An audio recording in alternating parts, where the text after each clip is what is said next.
Avez-vous déjà eu l'impression que peu importe combien vous économisez, l'argent disparaît tout simplement? Avez-vous l'impression qu'il y a un trou invisible dans votre poche? Eh bien, vous n'êtes pas seul. La plupart des gens perdent de l'argent chaque jour, mais ils ne s'en rendent même pas compte. Aujourd'hui, je vais vous montrer 7 façons dont cela se produit, et je vous le garantis, certaines d'entre elles vous surprendront. Alors, restez avec moi jusqu'à la fin, car le dernier conseil pourrait changer la donne dont vous avez désespérément besoin. Imaginez ceci. Vous êtes sur le marché. La liste de courses est courte, mais lorsqu'elle arrive en caisse, la facture est bien plus élevée que prévu. Ce qui s'est passé? Simple. Ces petits « plus » qu'on ramassait sans réfléchir, la barre de chocolat, le jus en promotion ou ce condiment gourmand qui semblait indispensable, s'entassent. C'est la première fuite d'argent. Les dépenses impulsives. Ils sont insidieux parce qu'ils semblent inoffensifs. Après tout, que représentent quelques dollars supplémentaires? Mais la vérité est qu'au cours du mois, ces petits dérapages peuvent représenter un montant effrayant. Pour résoudre ce problème, essayez de prendre l'habitude de planifier vos achats et, plus important encore, de respecter le plan. Cela semble simple, mais cela demande de la discipline. Et une astuce efficace est de ne jamais aller au magasin le ventre vide. Sérieusement, cela peut économiser votre budget. Maintenant, avant de continuer, une petite pause. Si vous aimez ce type de contenu et souhaitez en savoir plus sur la façon de mieux prendre soin de votre argent, profitez-en dès maintenant et abonnez-vous à la chaîne. De cette façon, vous ne manquerez aucune nouvelle vidéo. Une autre façon pour beaucoup de gens de perdre de l'argent sans s'en rendre compte est sur les abonnements qu'ils n'utilisent plus. Combien de services payez-vous mensuellement? Streaming, salle de sport, applications? Si vous faites le calcul, vous pourriez dépenser une petite fortune pour des choses que vous n'utilisez même pas. En effet, ces abonnements sont conçus pour être faciles à souscrire et difficiles à annuler. Le conseil ici est simple. Faites un audit. Prenez votre relevé bancaire et examinez tout ce qui est débité.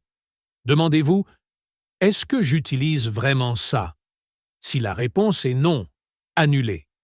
Et en parlant de choses qui passent inaperçues, avez-vous déjà réfléchi à l'électricité de votre maison? La troisième erreur courante est le gaspillage d'énergie. Des lumières allumées dans des pièces vides, des appareils électroniques en mode veille, ou encore cette climatisation qui reste allumée toute la journée, tout cela pèse sur la facture à la fin du mois. La solution?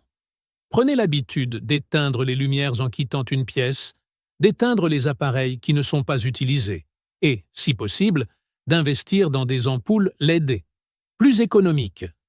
De petits changements peuvent apporter de grosses économies. Pendant que vous réfléchissez à ces conseils, profitez et appréciez cette vidéo. Cela permet au contenu de toucher plus de personnes et nous sommes encore plus motivés à vous apporter des conseils utiles. Parlons maintenant de quelque chose qui touche pratiquement tout le monde, les frais bancaires. Ils passent souvent inaperçus car ils sont déguisés en tenue de compte ou en frais de service. Mais croyez-moi, il existe des alternatives pour éviter ce type de dépenses. Il existe aujourd'hui des banques numériques qui proposent des comptes sans frais et des cartes de crédit sans frais annuels. Pourquoi payer pour quelque chose que vous pouvez avoir gratuitement? Le conseil ici est de rechercher et de comparer. Si vous payez toujours des frais bancaires, il est peut-être temps de reconsidérer votre décision. Et puisque nous parlons de paiements automatiques, un autre piège dangereux est celui des intérêts pour factures en retard. Cela semble évident, mais retarder le paiement d'une facture, c'est comme jeter de l'argent par les fenêtres. Les intérêts peuvent être élevés et les amendes, même minimes, s'accumulent avec le temps. La solution? Automatisez vos paiements. Configurez un prélèvement automatique ou utilisez au moins des rappels sur votre téléphone portable pour ne pas manquer les délais.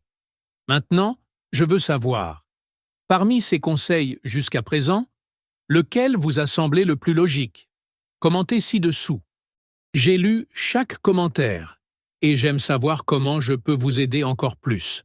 Enfin, je veux vous apporter quelque chose dont vous ne réalisez peut-être même pas, mais qui pourrait épuiser vos finances, les achats échelonnés. Cela semble être une bonne idée car ils diluent le coût plusieurs fois, mais ils cachent un piège. Souvent, vous finissez par acheter plus que vous n'auriez dû, car le montant du versement semble faible. Cela crée une fausse impression que tout est sous contrôle. Et quand vous vous en rendez compte, vous avez déjà plusieurs échéances qui compromettent votre budget. Avant de payer en plusieurs fois, demandez-vous « Est-ce que j'en ai vraiment besoin maintenant? Puis-je payer en espèces ?» Si la réponse est non, il vaudrait peut-être mieux attendre.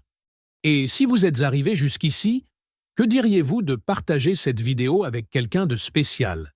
Il peut s'agir de cet ami qui n'arrête pas de se plaindre du fait que l'argent ne dure pas, ou de ce membre de la famille qui a besoin d'un peu d'aide pour organiser ses finances. Partager des connaissances est aussi un acte de générosité. Une autre façon de perdre de l'argent sans s'en rendre compte est avec les fameux bons de réduction. Oui, vous n'avez pas mal lu.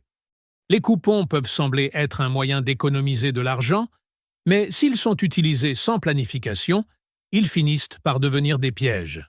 Imaginez que vous recevez un coupon de 20% sur un produit.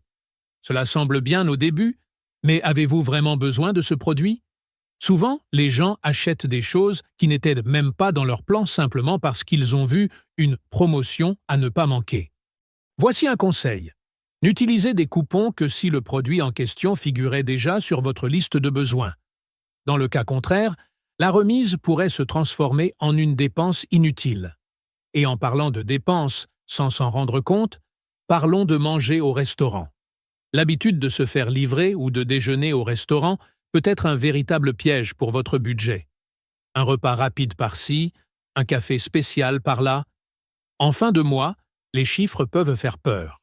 Cela ne signifie pas que vous devez supprimer complètement ces moments, mais plutôt trouver un équilibre. Essayez de cuisiner davantage à la maison. En plus d'être plus économique, cela peut aussi être une activité relaxante et même amusante, surtout si vous impliquez votre famille ou vos amis dans la démarche.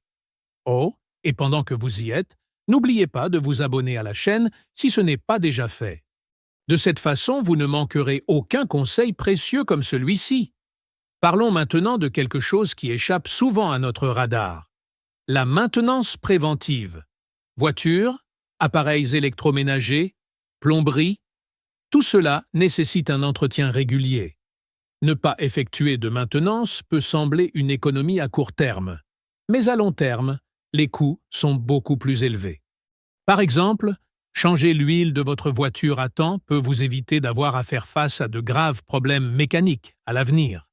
Il en va de même pour une petite fuite dans l'évier, ou cet appareil qui fonctionne un peu mal. Plus tôt vous vous en occuperez, moins vous devrez dépenser en réparation. Et pendant que nous parlons de soins, abordons un sujet plus psychologique. Les décisions financières émotionnelles. Savez-vous quand vous êtes triste et décidez d'acheter quelque chose en guise de compensation? Ou, au contraire, quand on est super content et qu'on finit par dépenser sans réfléchir? Les émotions peuvent être de grands ennemis de nos finances. Avant d'effectuer un achat, essayez de vous demander « Est-ce que j'achète ceci parce que j'en ai vraiment besoin ou parce que j'essaie de combler un vide ?» Souvent, un simple moment de réflexion peut vous éviter des dépenses inutiles. Pendant que vous y réfléchissez, pourquoi ne pas aimer la vidéo et commenter lequel de ces conseils vous a le plus aidé jusqu'à présent? Votre interaction fait toute la différence et aide ce contenu à toucher plus de personnes. Une autre façon de perdre de l'argent, et c'est assez courant, est de ne pas comparer les prix. Qu'il s'agisse de faire des achats au marché, d'acheter un produit en ligne ou même de faire appel à des services, se précipiter peut coûter cher. Avec Internet, il est plus facile que jamais de comparer les prix et de trouver les meilleures offres. Et, en plus de comparer, n'oubliez pas de vérifier la qualité de ce que vous achetez. Parfois, l'option la moins chère peut être plus chère si le produit est de mauvaise qualité et doit être remplacé rapidement. Et maintenant, un conseil qui va droit au but. Ne sous-estimez pas l'impact des petits montants. Vous connaissez ce café quotidien ou ce tarif qui semble insignifiant sur le relevé? Ils peuvent être modestes individuellement, mais lorsqu'ils sont additionnés, ils représentent un énorme trou dans le budget. Essayez de calculer ces dépenses tout au long du mois ou de l'année. Souvent, rien qu'en voyant les chiffres, vous changerez automatiquement vos habitudes.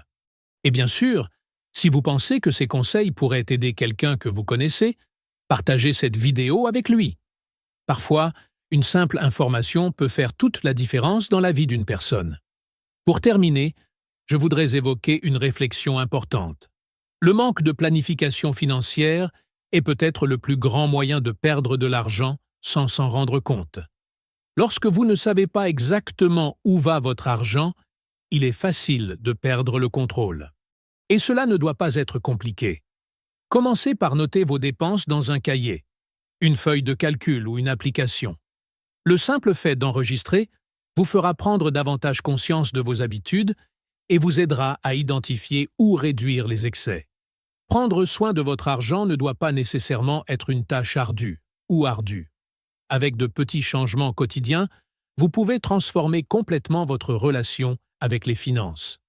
Et, plus important encore, l'argent est un outil pour réaliser vos rêves, et non quelque chose qui devrait vous causer un stress ou une inquiétude constant. Alors, maintenant que vous avez appris ces 7 façons de perdre de l'argent sans vous en rendre compte, dites-moi, laquelle avez-vous identifiée dans votre vie? Et lequel va commencer à changer aujourd'hui? Je suis curieux de savoir. Merci d'être resté avec moi jusqu'à la fin. Pensez à vous abonner à la chaîne, liker, commenter et partager ce contenu.